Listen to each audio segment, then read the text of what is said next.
இங்கே தாவேக்கா தாங்க மையப்புள்ளி. ஓகே.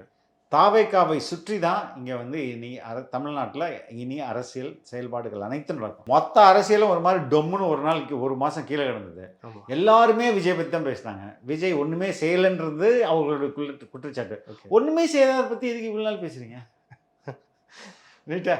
ஒன்றுமே தான் செய்யலை இல்லைப்பா, வெளியில் வரல, வீட்டை விட்டு வெளியே வரல இல்லைப்பா, உங்களுக்கு என்ன பிரச்சனை? வீட்டு விட்டு வெளில வரல, அது ஒரு நியூஸ், வரல இதே பேசியிருந்தாங்க.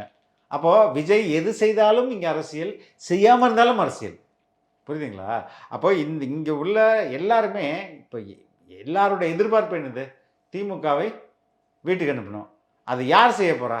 மக்கள் விஜய் செய்வார்னு நினைக்கிறாங்க. விஜய் நான் தான் அதை செய்வேன்னு அவரும் நினைக்கிறாரு. அவ்வளோதான். இதுதான் இங்கே வந்து மக்கள் வந்து முழுசாக நம்பிக்கை வச்சுட்டாங்களா சார்? நம்பிக்கை இல்லைன்னா இவ்வளோ பெரிய எழுச்சி வராது இல்லைங்க, இவ்வளோ பெரிய கூட்டம் வராதுல்ல. ஓகே. இவ்வளோ பெரிய கூட்டம் எப்படி வரும்? மக்களுடைய நம்பிக்கை இல்லைன்னா இவங்க வந்து சினிமா நடிகரை பார்க்க வராங்க.